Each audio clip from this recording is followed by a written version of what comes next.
anak-anak, perkenalkan nama Ibu Zahra Raudi Maulidia. Ibu mengajar mata pelajaran fisika. Nah, gimana kabarnya anak-anak? Semoga sehat selalu ya, dan semangat terus belajarnya. Walaupun kita tidak bertatap muka secara langsung, tapi semangat belajar kalian harus tetap membara. Oke? Nah, materi fisika di awal semester ini yaitu mengenai besaran dan satuan yang pastinya pernah kalian pelajari waktu SMP. Namun di sini akan lebih mendalam lagi tingkat materinya itu. Oke, sebelum kita mulai pembahasan mengenai besaran dan satuan, mari kita membaca basmalah bersama-sama. Bismillahirrahmanirrahim. Oke, yuk kita mulai bahas mengenai besaran dan satuan. Simak baik-baik ya anak-anak. Nah, di sini ada sebuah video. Silahkan kalian perhatikan terlebih dahulu.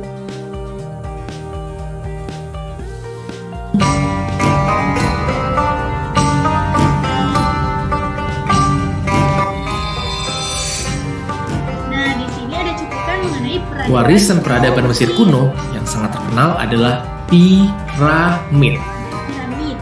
Piramid yang di dalamnya tersimpan makam para raja adalah pencapaian tertinggi bangsa Mesir. Sebab butuh perhitungan matematika dan desain arsitektur yang detail. Nah, tadi di videonya menjelaskan mengenai bangunan berbentuk piramid yang ada di Mesir. Bangunan tersebut dibangun pada zaman Mesir kuno, beberapa ratus tahun yang lalu berarti kan ya?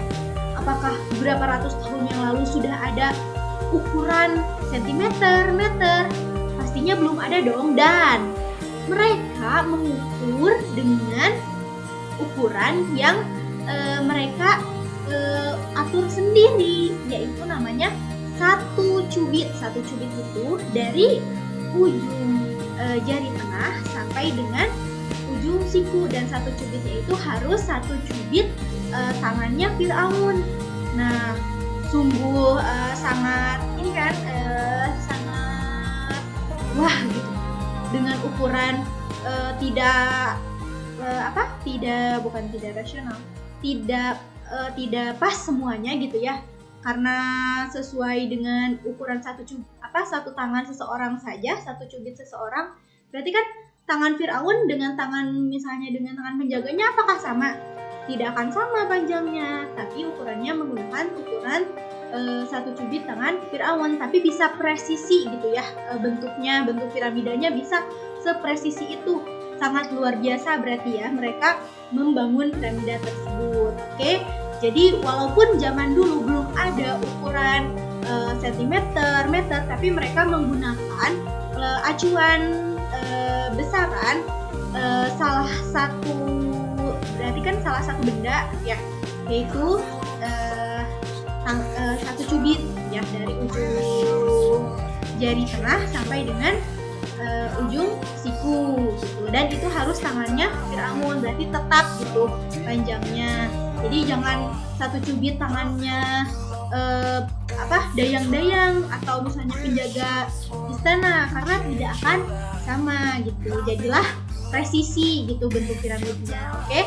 Nah, waktu dulu selain satu cubit, kalian pernah dengar ukuran-ukuran besaran yang tidak baku nggak? Nah, kalau zaman ibu ada namanya satu jengkal, cenah. Yuk cenah kita ukur tinggi badan, sok sabaraha jengkal cenah. Nah, kan jengkalan tiap tangan manusia itu beda-beda ya. Berarti tidak akan sama dong, misalnya kalau diukur dengan jengkal tangan ibu dan diukur dengan jengkal tangan adik ibu, berarti tidak akan sama ya tingginya gitu, karena tidak baku ya gitu. Nah, di sini ukuran besaran yang digunakan ketika zaman dulu sebelum munculnya satuan internasional, ada yang mengukur dengan satu depa. Satu depa itu dari ketika kita merentangkan tangan dari ujung tangan sebelah kanan sampai ujung tangan sebelah kiri, satu depa. Nah gitu. terus ada namanya satu hasta, berarti satu hasta itu sama seperti satu cubitnya tadi di Mesir kuno ya. Nah, terus ada satu jengkal. Nah, di perhitungan fisika apakah boleh menggunakan satuan jengkal, hasta, dan depa itu?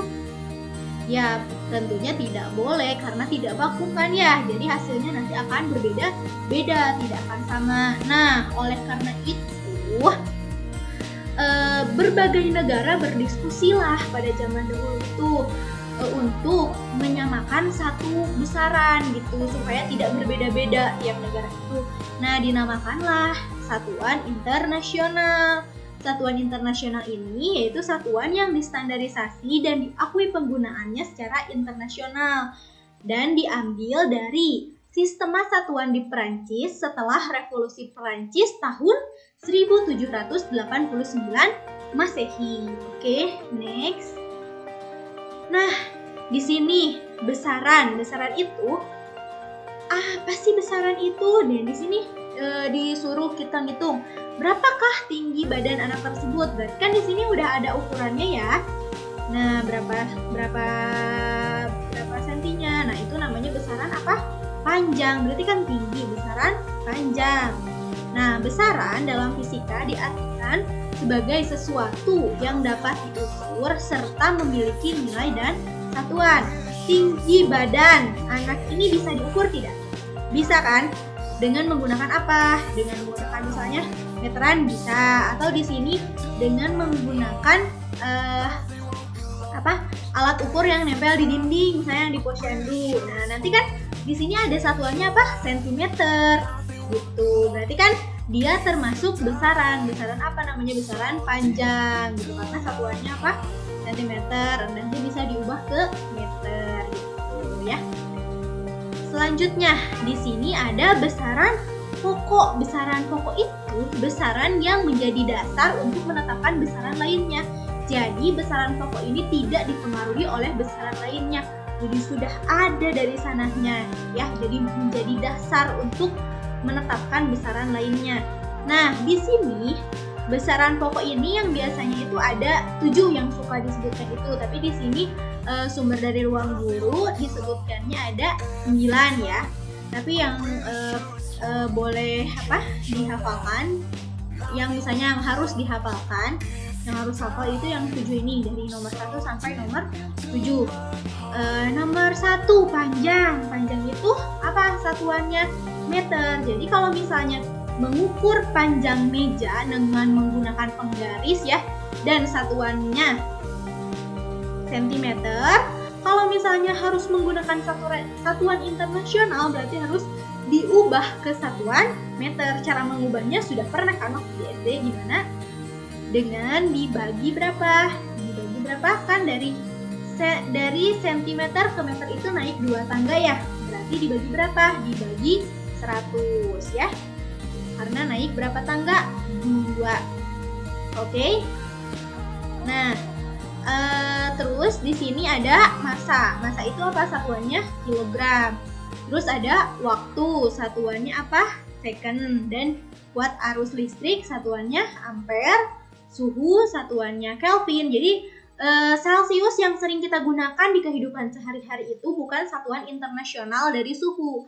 Satuan internasional dari suhu adalah Kelvin. Oke? Nah, intensitas cahaya satuannya kandela dan jumlah zat satuannya mol. Oke? Nah,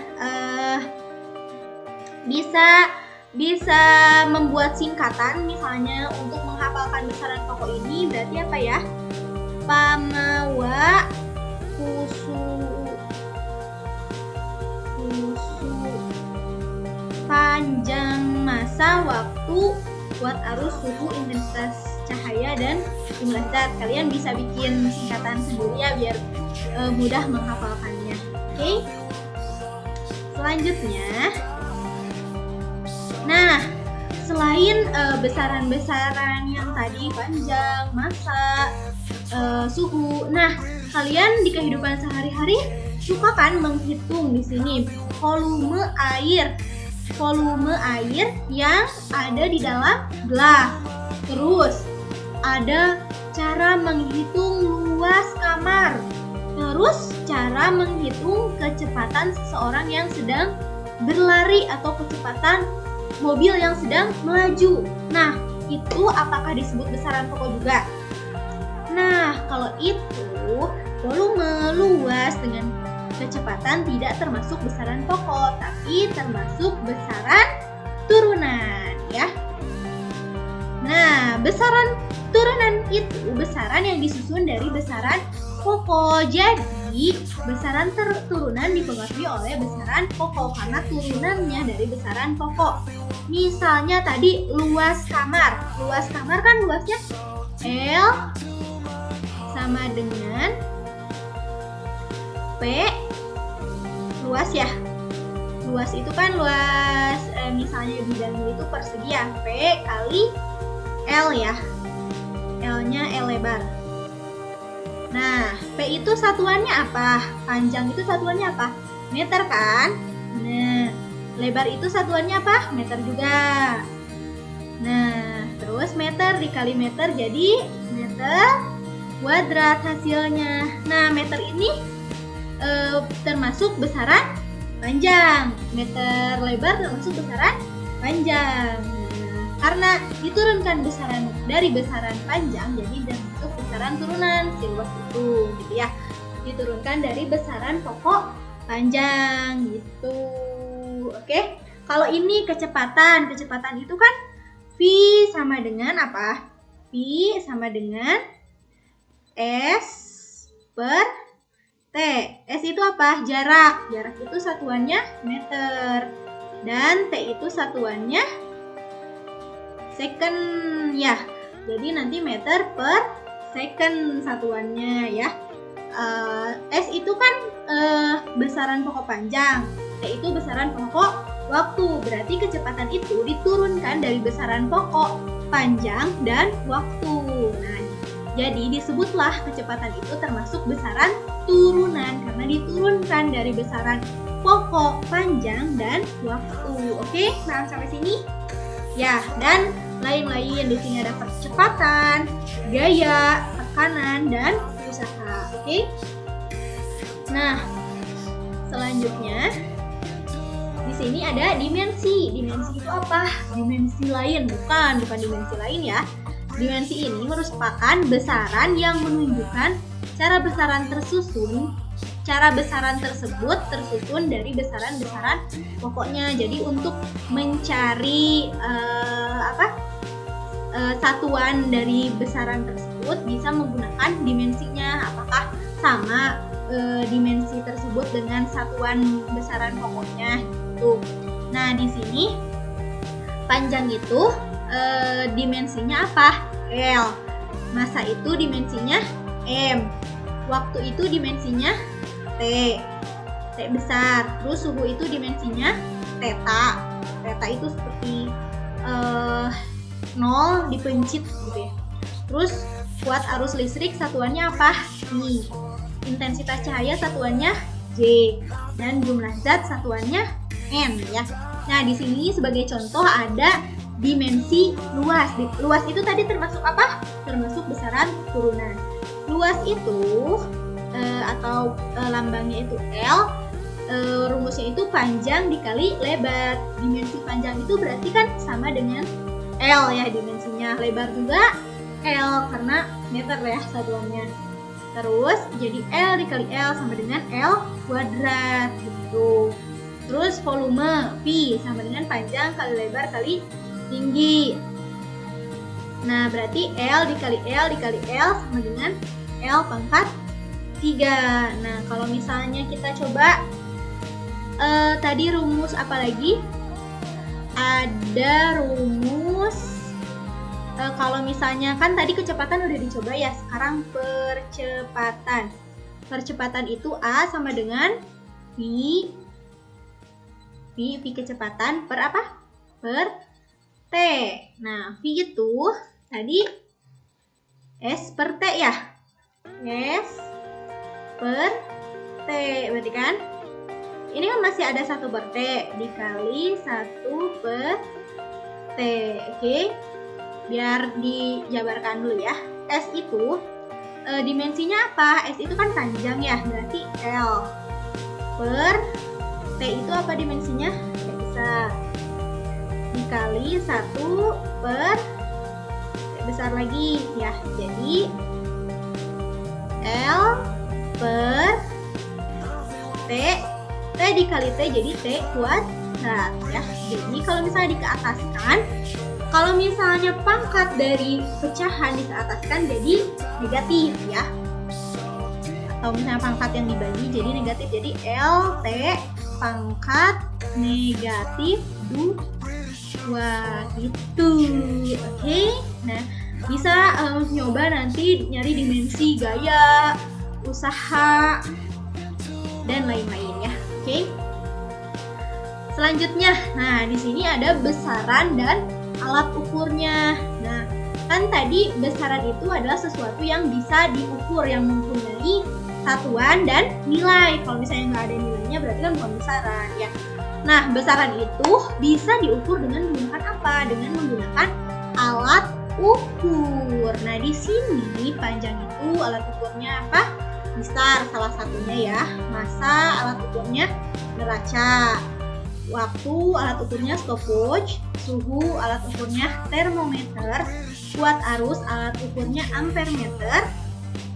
Jumlah molekul zat itu tidak ada alat ukur yang langsung misalnya mengukur langsung jumlah molekul, tapi harus diukur dulu. Mol itu kan harus diukur dulu besar mR-nya, besar jumlah N-nya, nanti baru bisa dihitung. Jadi kalau misalnya jumlah molekul itu harus dihitung dari perhitungan ya. Terus intensitas cahaya itu fotometer atau yang lainnya ada banyak ya nanti. Terus kalau intensitas cahaya ada aplikasi di handphone juga, tidak harus menggunakan alat ukur yang langsung gitu ya. Nah di sini yang pertama alat ukur panjang. Alat ukur panjang itu tidak harus mistar saja, ada banyak gitu alat ukur panjang itu ya. Nah di sini ada seorang pekerja bangunan yang sedang mengukur dengan namanya apa ini? Meteran ya. Kalau pekerja bangunan biasanya menggunakan meteran karena yang diukur kan bukan hanya 30 cm yang bisa diukur dengan mistar ya. Nah di sini ada meteran yang biasa digunakan oleh tukang jahit. Yang ini meteran kelos yang biasa digunakan oleh tukang bangunan. Yang ini ada penggaris ya, halangin ya, tuh ada penggaris. Terus yang biasa digunakan oleh para siswa di sekolah ya. Terus ada mikrometer. Mikrometer ini biasa digunakan untuk mengukur diameter suatu benda. Misalnya nih diameter cincin.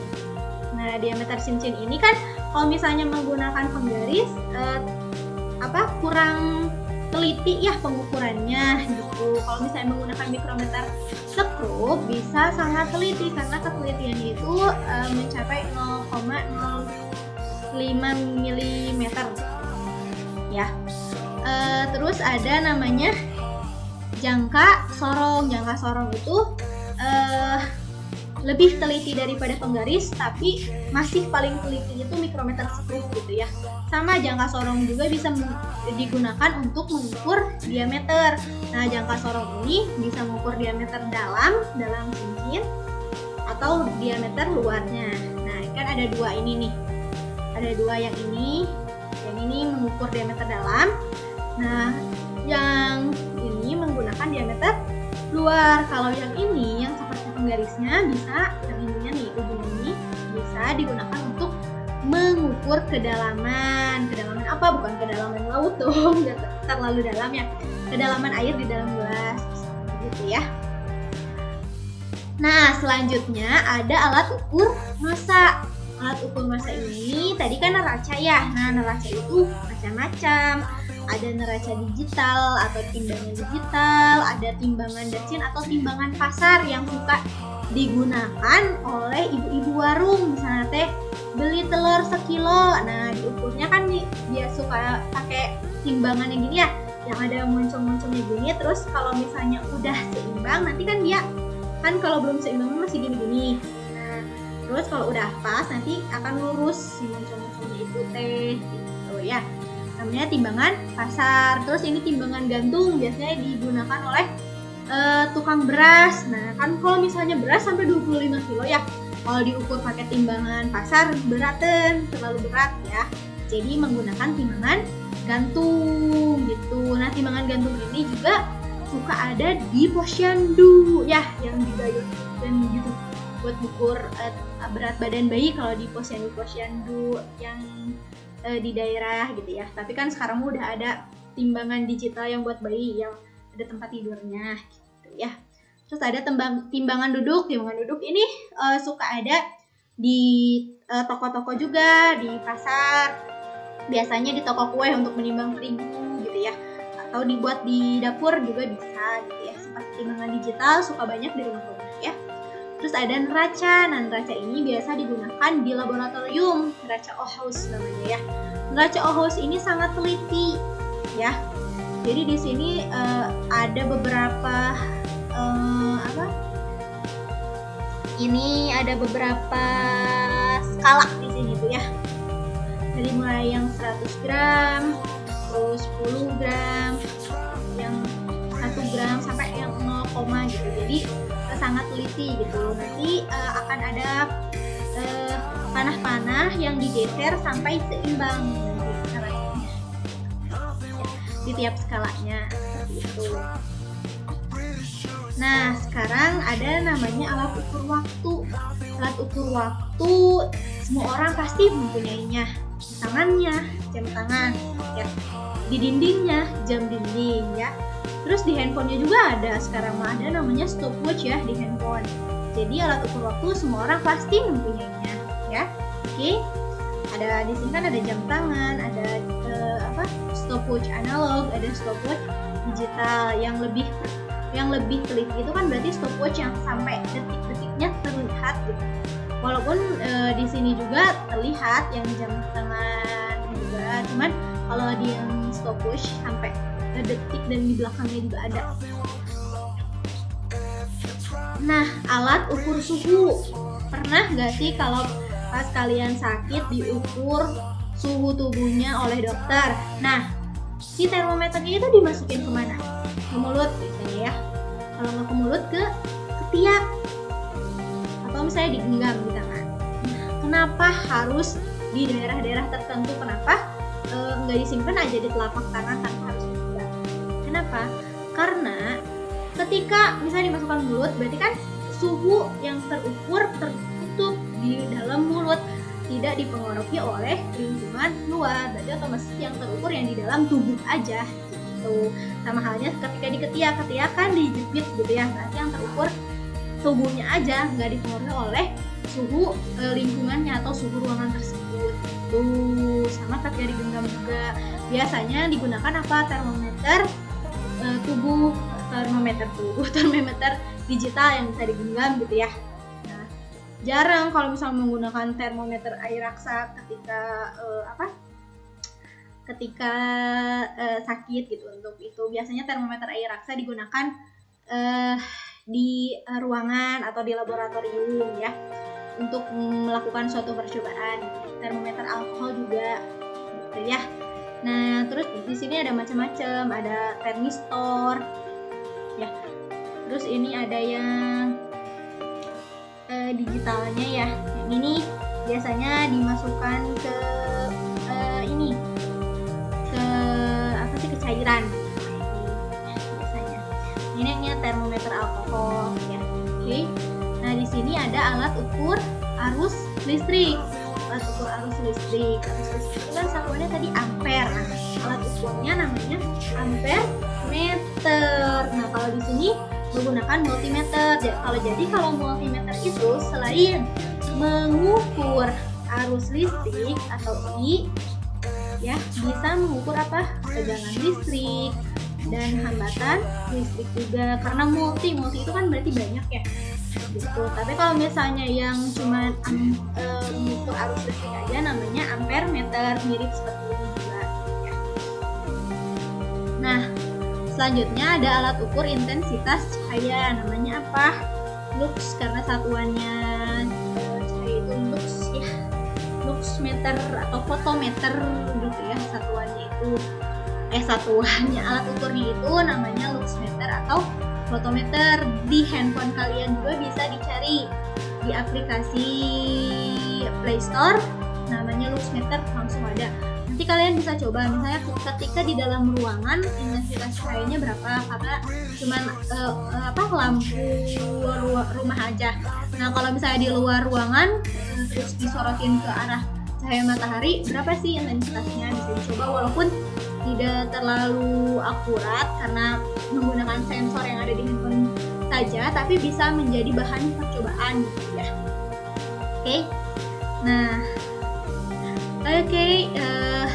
Untuk materi besaran dan satuan part 1 sudah cukup sampai di sini. Jika ada pertanyaan silahkan diketik aja di kolom komentarnya ya.